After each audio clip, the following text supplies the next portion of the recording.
తెలంగాణ అంటేనే త్యాగం బలిదానం అని ముఖ్యమంత్రి రేవంత్ రెడ్డి అన్నారు.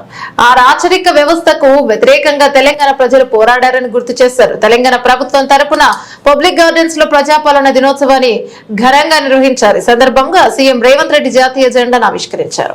అనంతరం పోలీసుల నుంచి గౌరవ వందనం స్వీకరించారు. అనంతరం ఆయన మాట్లాడుతూ 10 ఏళ్ల పాటు విధ్వంసకరమైన తెలంగాణను మళ్లీ గాడిలో పెడుతున్నామని, పాలన పారదర్శకంగా ఉండాలని అన్నారు. ఇక నేను ఫామ్ హౌస్ సీఎం ను కాదని పనిచేసే సీఎం నంటూ హక్కులు సాధన కోసం ఎన్నిసార్లైనా ఢిల్లీకి వెళ్తామని రేవంత్ రెడ్డి అన్నారు.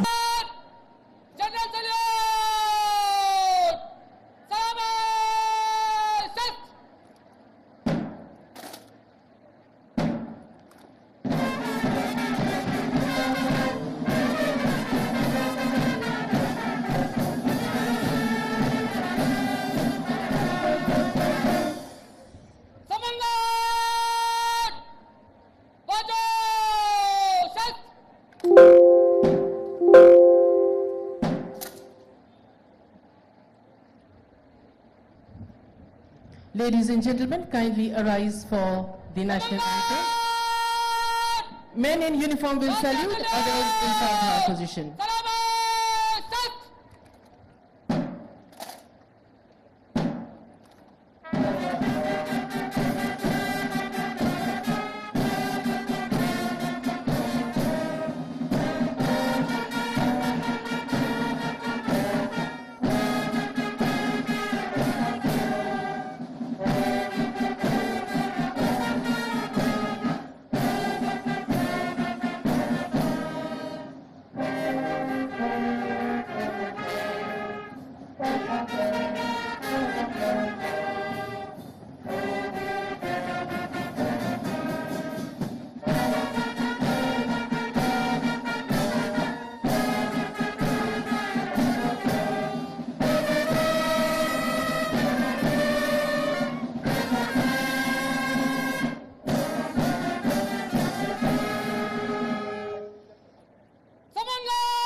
Kindly keep standing.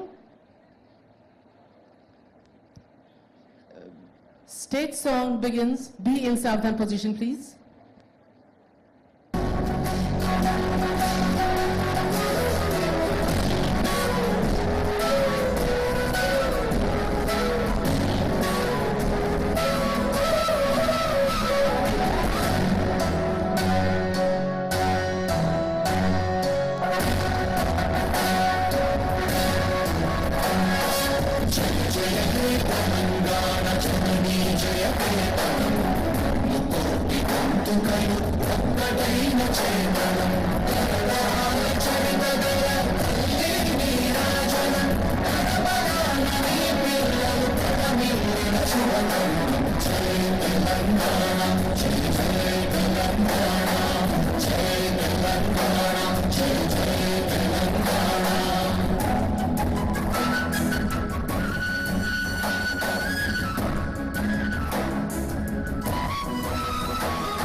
सारे जहां से अच्छा के धुन पर आन बान शान के साथ लौटते हुए हमारे वीर धीर गंभीर युवा कंटिंजेंट्स को एक बार फिर शुक्रगुजार इस बेहतरीन प्रदर्शन के लिए.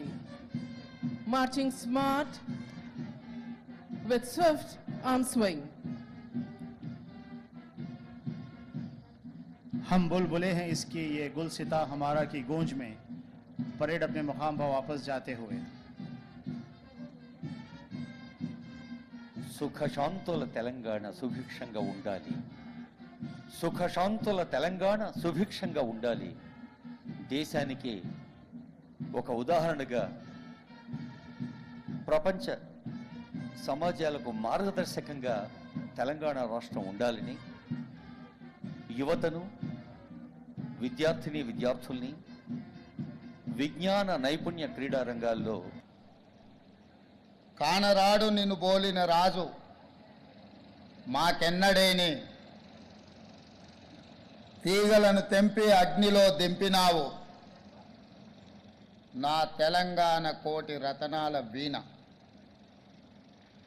76 సంవత్సరాల క్రితం తెలంగాణ గడ్డపై రాచరికానికి, నియంతృత్వానికి, పెత్తందారితనానికి వ్యతిరేకంగా మహాకవి దాశరథి కృష్ణమాచార్య అక్షీకరించిన కవితానందం ఇది.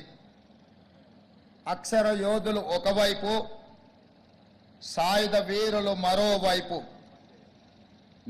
నిరంకుశ రాజును, ఆనాటి రాచరిక వ్యవస్థను ముట్టడించి తెలంగాణ బానిస సంఖ్యలు తెంచిన చారిత్రాత్మక ఘట్టం 1948 సెప్టెంబర్ 17న ఇదే హైదరాబాదు గడ్డపై ఆవిష్కృతమైంది.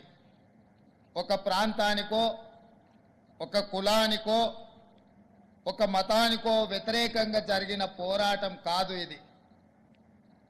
ఒక జాతి తన స్వేచ్ఛ కోసం, ఆత్మగౌరవం కోసం రాచరిక పోకడలపై చేసిన తిరుగుబాటు. తెలంగాణ అంటే త్యాగం. ఈ త్యాగాలకు ఆద్యుడు దొడ్డి కొమరయ్య లాంటి ఎంతోమంది వీరులు తమ ప్రాణాలను ఒడ్డి సాయుధ పోరాటానికి ఊపిరి పోసిన గొప్ప వ్యక్తులు దొడ్డి కొమరయ్యతో పాటు ఎంతోమంది వీరులు. నాటి సాయుధ పోరాటంలో ఎందరో ప్రాణ త్యాగాలు చేశారు, జీవితాలు త్యాగం చేశారు.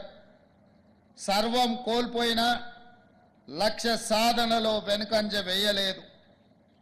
ఆనాటి సాయుధ పోరాటంలో ప్రాణాలు వదిలిన అమర వీరులకు ఈ సందర్భంగా ఘనమైన నివాళిని అర్పిస్తున్నాను. 4 కోట్ల తెలంగాణ ప్రజలకు ప్రజాపాలన దినోత్సవ శుభాకాంక్షలు తెలియజేస్తున్నాను. సెప్టెంబర్ 17 తెలంగాణ ప్రస్థానంలో అత్యంత కీలకమైన రోజు. ఈ శుభదినాన్ని ఎలా నిర్వహించుకోవాలన్న విషయంలో ఇప్పటి వరకు భిన్న అభిప్రాయాలు ఉన్నాయి. కొందరు విలీన దినోత్సవం అని, కొందరు విమోచన దినోత్సవం అని సంబోధిస్తున్నారు. ప్రజాప్రభుత్వం అధికారంలోకి వచ్చిన తర్వాత సెప్టెంబర్ 17ను అధికారికంగా నిర్వహించాలని నిర్ణయించినాం. లోతైన ఆలోచన ప్రజాపాలన దినోత్సవంగా సెప్టెంబర్ 17న జరుపుకోవడం సముచితంగా ఉంటుందని మేమందరం భావించాం. సెప్టెంబర్ 17 1948 నాడు తెలంగాణ ప్రజలు నిజాం రాచరిక వ్యవస్థను కూలదోసి ప్రజాస్వామ్య ప్రస్థానానికి నాంది పలికారు. ఇది తెలంగాణ ప్రజల విజయం. ఇందులో రాజకీయాలకు తావు లేదు. రాజకీయ ప్రయోజన కోణంలో దీనిని చూడటం అవివేకం అవుతుంది. విలీనమని ఒకరు, విమోచనమని మరొకరు స్వప్రయోజనాల కోసం నాటి అమరుల త్యాగాలను పలుచన చేసేలా ప్రవర్తించడం సరికాదని ప్రజాప్రభుత్వం భావిస్తుంది. అందుకే ఈ శుభదినానికి ప్రజా కోణాన్ని జోడిస్తూ ప్రజాపాలన దినోత్సవంగా నామకరణం చేశాం. ప్రజాప్రభుత్వం తీసుకున్న ఈ నిర్ణయం 4 కోట్ల ప్రజల యొక్క ఆకాంక్ష, వారి ఆలోచన, నాటి తెలంగాణ సాయుధ పోరాట స్ఫూర్తి. ఈ నిర్ణయాన్ని ఎవరైనా తప్పుపడితే వారిది స్వార్థ ప్రయోజనమే అవుతుంది తప్ప ప్రజాహితం కాబోదు. ఇందులో మా స్వార్థం లేదు. కాంగ్రెస్